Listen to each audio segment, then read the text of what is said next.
So, hi, Jen. Just so you know, you have the honor of being our first English speaking presenter. Oh, very good. And I'm probably the first. I wear my Yeti hat as my something silly because I'm from the north. I come to you from Canada. Oh, great. That's really nice to know. And yeah, I think you're the first one to wear like a type of toque. Yes, it is. It's a toque. That is what we call him. I get all backwards here, but yeah, that's my Yeti. He's very cute. You might recognize him from the Rudolph cartoons if you've ever seen them around Christmas time. Okay, yeah. Now I know. I knew Yeah. it looked familiar, but yeah. Yeah. So Jen, just first before we start, I really want to thank you for taking a chance and supporting us on this idea. Oh, it's my pleasure. Thank you for inviting me. And just so you know, let's say we've been doing this since last week. Last week we actually managed to get 40 webinars done. Wow. And this week we're looking forward to keep doing it again. And so far we're gonna try and keep replicating every week. So we'll see how it all ends up. But Awesome. we're really happy to have you join us. Yeah. People had been asking for like English sessions. And well, since I was taking your course a couple weeks ago, I figured, hey, I know something interesting, and well, thank you very much for joining us, Jen. Of course, thank you for having me. Should I start by sharing my screen with everyone? Perhaps. Yes, okay. Jen, so here please. we go. I am going to share my screen. I am going to select that one, and then we are going to flip over here. So I'm going to go right back to the beginning, and we are in. Can you see that? Okay. Yeah, that's just perfect, Jen. Perfect. Okay. So welcome, everyone. Bienvenido. I am Jen Giffen. I am here to talk to you about sketchnoting and distance learning. The slide deck I'm going to share with you can be found at bit.ly/GIF with 2 Fs, sketch 2. I am Jen Giffen. I am a Google for Education certified educator, trainer, and innovator. Oh, I realize that there's a typo there in my slide, but that's okay. I can be reached on Twitter at virtualgif. There's no like F at the beginning of that. And I am a teacher librarian in Canada, just north of Toronto. And I've been sketchnoting now since about 2016. It's something that I came into, I really fell in love with, and I see a lot of benefit for us with students. But before I start, I know that, Fede, you asked me to do two truths and a lie. So I will come back to it at the end, but here they are. Here are my 3 statements for the viewers. I have the same birthday as my husband. I have never been to South America, and I'm learning to play the ukulele. So there you go. Ponder those, and at the end, I will come back and I'll tell you which one is which ones are the truth and which one is the lie. Great. Yeah. At the end, we'll have the audience guess, and we'll see what happens. Okay. So let's go ahead. I'm wondering how many people watching maybe had notebooks when they were learning that looked something like this, right? Like the doodles in the margins. Maybe they would daydream and start to doodle. And I also then wonder, how was it received by your teachers? What did your teachers say? And I'm guessing it was something like this, right? Miss Kerbopple yelling at Nelson, I will see you after class, right? You need to concentrate. There is no doodling. This is no good. But I think that everything is more fun with doodles.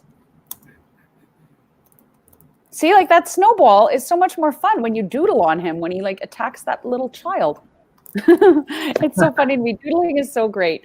And there's a lot of benefits to allowing students to doodle and express themselves creatively, whether it be just simple doodles in the margin or actual full-blown sketchnoting. So here are some statistics that we have. We can remember up to 65% more. We can increase comprehension by 30%. It can really help concentrate. So if you have a student in class who's like constantly daydreaming, tell them to listen. And as they hear certain key words or words that are like tangible sort of nouns, like if I say world, draw a little globe, it can help them concentrate and stay focused. It promotes discussion. Pictures worth 1,000 words. And more than anything, I really find that it's relaxing. Like when I'm doodling, if I'm in a stressful situation and I just start to doodle as I'm listening or in really intense learning, I find it relaxes me. It just does something. It releases some, endorphins in my brain, and I feel a lot better. So here's the thing I want everyone to know, that they hear about sketchnoting, they hear about doodling, and they think, okay, that's great, but I am not an artist. And I'm here to tell you something. It's about ideas, not the art. Okay, that is what sketchnoting is. It does not matter if you can draw. I'm not an artist. I'm not an art teacher. I never have been. I don't claim to be. But putting little doodles in helps me make sense of my learning. And I always tell people, if you don't have perfect handwriting, you don't refuse to write notes. So just because you're not a perfect artist doesn't mean you can't do a doodle. So I don't have too much time, right? We've only probably got about 20 minutes here together. So let's talk about how you could get started and how you could start with your students. All you need is this, a piece of paper and a pencil. So if you have something nearby that you can scribble on, go ahead and grab that. Anything to write with, pen, pencil, marker, preferably not your blood because that's gross, and any kind of piece of paper. It can be a little scrap paper. We call it goose paper, Goos, good on one side is great. Or if you, are a little bit of an artist and have a sketchbook, that's yours, yours to play with. So let's start by making a banner. This is how you can draw a banner in less than 1 minute. I invite you to do it along with me at the top of the page. Okay, here's how we do it. My friend Sylvia Duckworth taught me this years ago. I love it. First thing you need to do is draw a rectangle. So just sort of a rectangle, kind of long at the top. Rectangle. Awesome. Second step is we're going to draw 2 little lines out from the bottom and out from the sides. Okay, there we go. And the bottom as well. I call this the fat SpongeBob SquarePants. Then you're going to draw a line parallel to the first that attaches to the small. So down at the bottom there, see, little guys, awesome. We're going to draw 2 horizontal lines with the less than and greater than signs in there. Next, a diagonal line to connect the bottom to the rectangle, and we're going to color it in. So we go there, and we color. And you can go there and you color, and you can do it on the inside as well. You don't have to do it on the outside like that. And boom, we have a banner. Okay, nothing fancy. That is a banner in less than 1 minute. And it's a great way to make a title pop on any kind of writing that we're doing.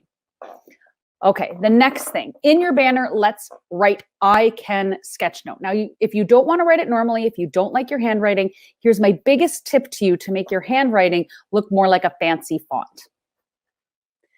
They can look fancy by adding a little foot whenever you pick up your pen at the end of a line. So look, A, wherever I picked it up, awesome.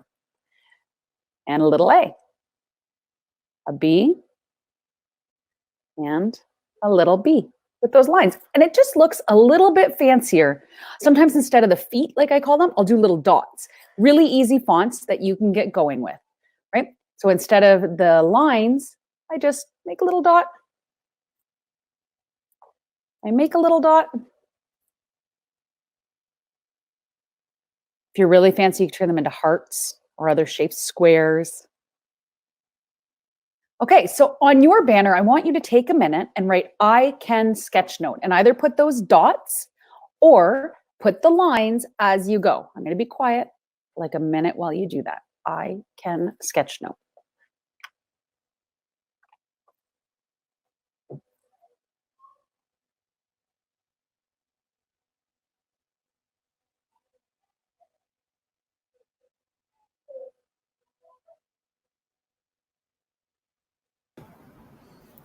So I'm also trying to follow you here, Jen, okay? So. Yeah, please do. And tell me if I'm going too quickly. I'll use you as my guide. You let me know when you're done writing, and then I'll go on to the next part. Yeah. No, I think we're doing fine. Yeah, it's working fine. I think we can, the way you're going, we can follow it. Awesome. Okay. Now, sketch notes don't need to have doodles. That's not necessary, right? It doesn't have to have pictures. In fact, some of my favorite sketch notes are just different shapes of containers with arrows and banners like you saw. No sketching at all, and they've just added color and they've infused with color. But a lot of people think, oh, if it has to sketch note, we want to have that, abstract idea represented by something concrete. So let's dive a little bit into how we doodle. Dave Gray created this. It's called the visual alphabet. And just like we have the ABCs when we write, here you have the different characters in the visual alphabet. So they're the point, the line, the angle, the arc, the spiral, the loop, the oval, the eye, the triangle, the rectangle, and the house. Now the ones on the top, the single, not the shapes, but the actual sort of, I don't even know what to call them. They're sort of more rudimentary or primary. Really, all of those on that top row make up the things on the second. But if you can make each of those symbols that you see, I guarantee you, you can draw anything. And I never believed this when I heard it. I was like, yeah, you're right. But then I started looking at objects and looking for these shapes, and it really made a difference. Let me show you. So take a minute and have a look on the left there at the coffee cup, the camera, and the pizza. And as you look at them, think about what shapes in the visual alphabet are in the shape to make it up to look like a coffee cup, a camera, or a pizza, instead of just an arc, a rectangle, and a point, for example. So have a look for a second. Okay, in the coffee cup, I see 2 different size rectangles and 5 different arcs. That's it. The handle is an arc and the steam is an arc one way and then the arc the other way. It's 2 shapes and we have a coffee cup. Or if you're like me, a tea cup, because I don't drink coffee, I'm hyper enough. Okay, the second one is the camera. And the camera, oh, it didn't do it. It's not gonna do it. Oh no. Okay, the camera, I won't be able to remove it. Sorry, there's a glitch in my slides here. Is simply a rectangle, lines, and remember, lines don't need to be horizontal or vertical. They can be diagonal. Right? There's a line through here and a circle, and then they've colored in the bottom. The pizza is probably my favorite, right? It's a triangle with an arc through it, a colored in oval, and then some dots. And you have pizza, and that's very good because my kids just had pizza for lunch. So very, very timely. All right. I'm going to allow you to create now. So if you're already someone who doodles, doodle as you want. If you're not, I want you to think about the visual alphabet. And I want you to try to draw a couple of things for me. And notice I actually use the word create more so than draw because I find it's less intimidating. So if you're going to do this activity with your students, and by all means, this slide deck is yours to use. Again, on the bottom right-hand corner there, bit.ly/GIF sketch2. Just file, make a copy of your own, and use it with your students. I do put the word create there explicitly and intentionally because the word draw can intimidate some people. So I would like you to create a light bulb. Okay, a light bulb. What shapes might be there? And you're going to do this on that sheet of paper that you wrote the I Can sketch note in your banner. You're going to do 4 things. So if you're really particular and you want to divide it into 4 sections, you can. But your first thing is a light bulb.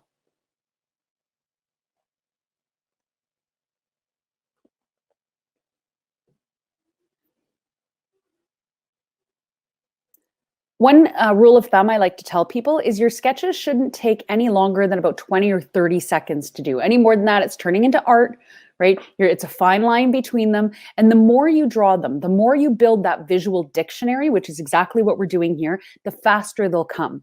So try it first with 30 seconds. And then if you practice a light bulb every day for a week, guess what? You're going to get better. So some of you might have a light bulb that looks like this. This tends to be the traditional way that we draw a light bulb. There's always a student, though, who does this, right? They draw that incandescent light bulb, and they say it's the same, especially if we're in school. They just point to the ceiling. So those are 2 different ways that we can draw light bulbs. And looking at them, maybe not the fluorescent one, rather, but the traditional light bulb is something we know. Let's go on to a second. How might you draw a dog? What would a dog look like to you? If I said, create a dog quickly in less than 30 seconds, how would yours look?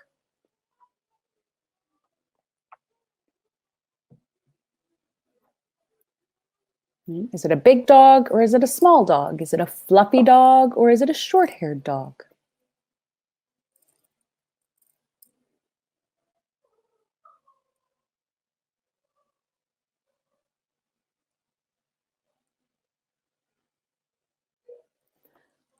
Is your dog facing forward? Is it only the face of a dog like this one? Or is it perhaps the full body of a dog? Right? Both of these are dogs. And this is the great thing about sketching and sketch noting is we can draw things in many ways, but know that it's still the same thing. So dog from the front, dog from the side, we still know it's a dog. The third thing I'd like you to draw is a spaceship. Okay, what do you think a spaceship would look like?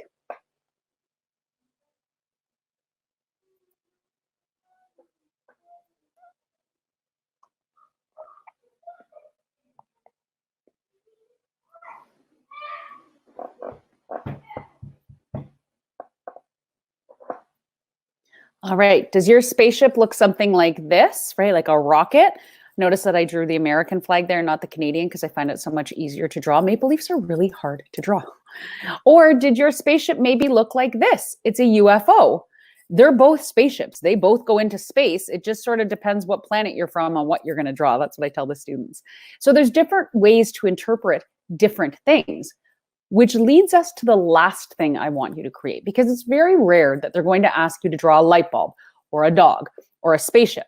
What they'll do instead is you'll be sketch noting, right? So you'll be taking ideas and turning them into these sorts of doodles.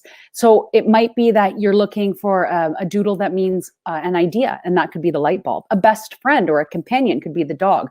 The future, innovation, space could be your spaceship. So let's flip the narrative a bit and look at, how would you draw freedom? What is it that you would doodle if you were asked to draw freedom?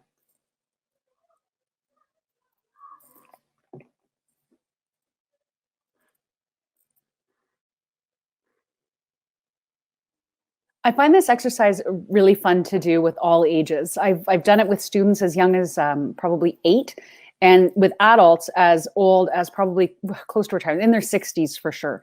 And depending on the age, we see things really differently, right? Kids, when they're young, are really free and they just create and they go.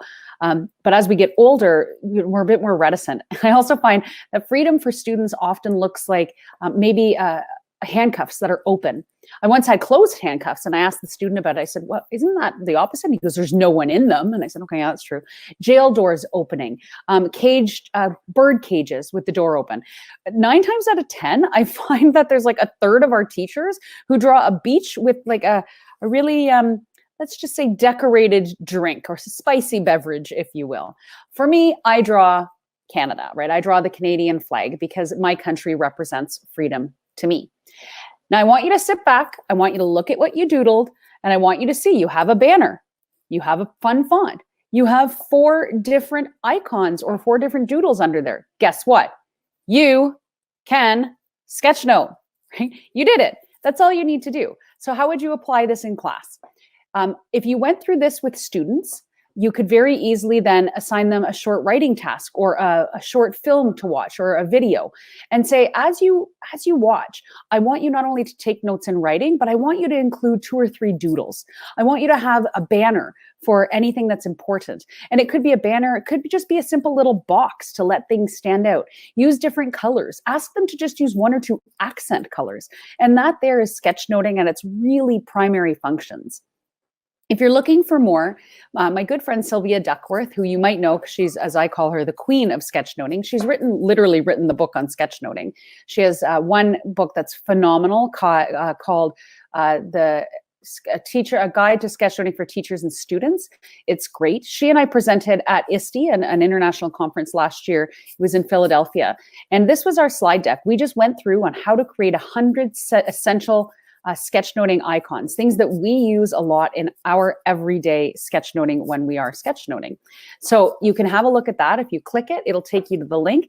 So you might do an inclusion activity with your students as we're in this emergency remote learning and saying, okay, today let's draw this, and give them an example or show them afterwards what you drew. Have a collaborative slide deck that everyone can contribute what they think, a dog looks like, what a light bulb looks like. It's really great. The other thing that I want to share with you is the Doodle a Day. And I'll click this link here. And these are doodle mats. They're nothing fancy, but they were used, as Fede said, in the course that I ran. Oh, let's go back. Called Today I Sketchnoted. It's a Learn to Sketchnote course. And every day I challenged the participants to interact with us, to say, okay, listen, how is it that you are going to improve your drawing? And the best way to do that is a little bit of practice, just a little every day.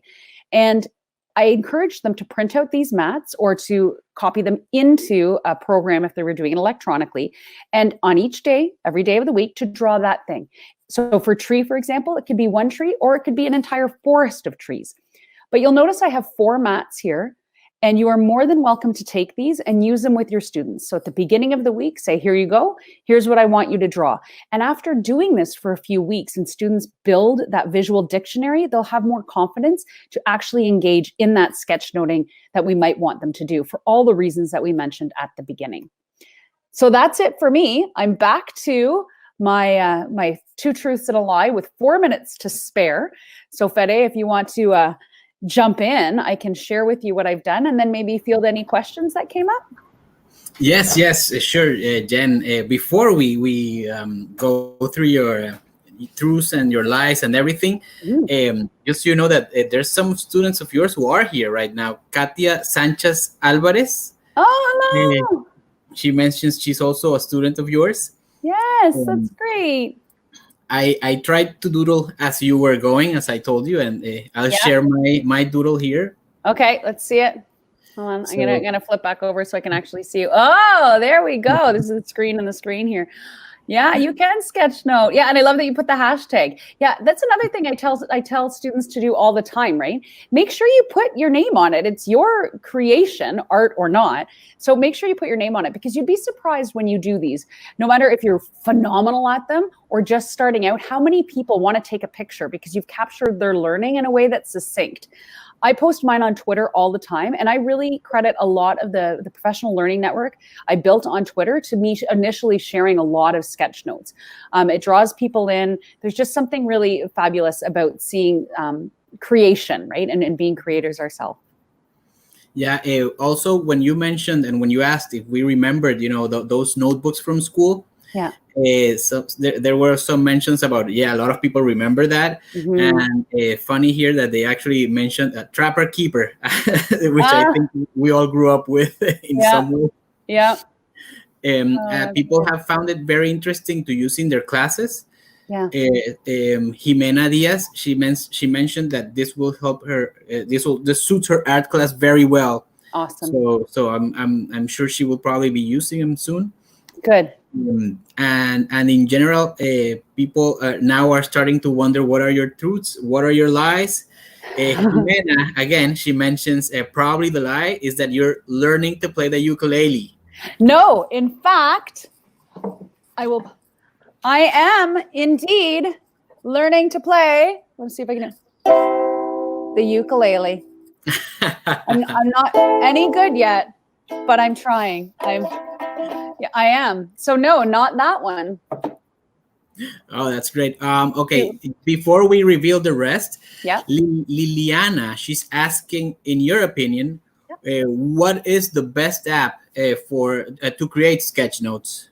If you talk to most sketchnoters, they're going to tell you to use something called Procreate. Procreate is a phenomenal drawing tool, and I do think it's the best one out there, but I don't think it's the best one to start with.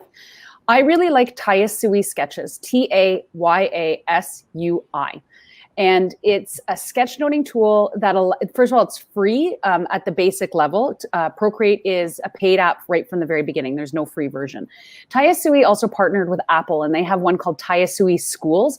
And it has some different features, but it's meant to do this sort of like art and sketchnoting in school. So I would start with those. If you really like it, check out Taiyasui, the paid version, because you can do things like layers in there. There's different fill tools.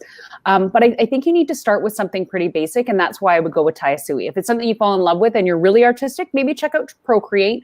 But I've stuck with Taiyasui. I've only been doing it digitally for about a year and a bit now, maybe almost a year and a half. And I've stayed with that one. I find Procreate overwhelming. I like the simplicity of Taiyasui. And in fact, Taiyasui is Japanese for simple. Can you repeat Taiyasui, how it's spelled? Yep, Tayaasui. Okay, yeah. So I shared it with people here on our live chat. Okay, so it's not the ukulele. It's not. Let's see what else they are thinking right now. Let's see. Okay, Katia says she thinks you've never been to South America. I have been to South America. My husband and I went to Peru for our honeymoon. So there you go. That is my lie. I have been to South America. And it is true. My husband and I have the same birthday.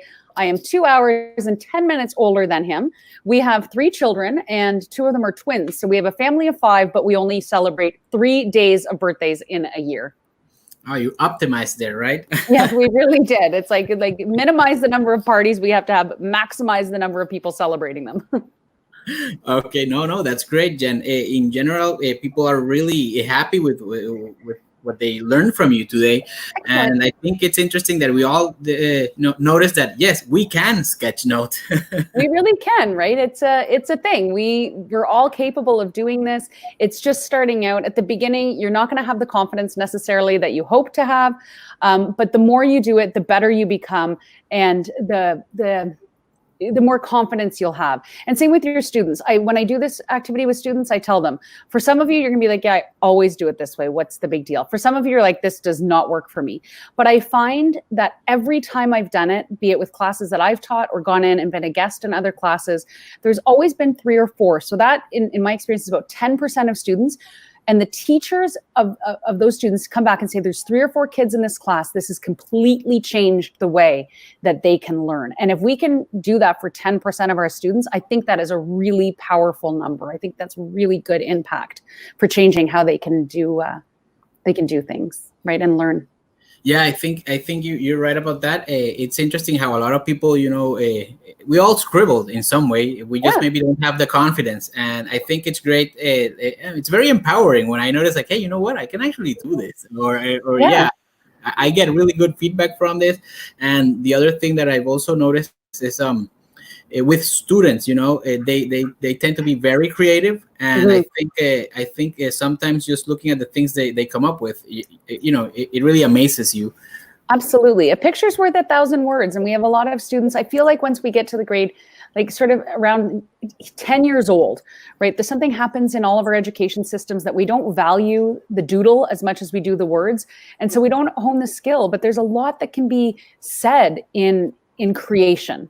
And I think that's why I gravitate to it. So yeah, and again on the chat, we're getting a lot of thank yous. Marta Ramirez, who presented earlier today on like a graphic design and using Canva, she's saying thank you so much for sharing the 100 essential icons. You're welcome. Lisa Kristen, thanks. Fun to hear your voice with slides. Great. And yeah, I think that would be it, Jen. We really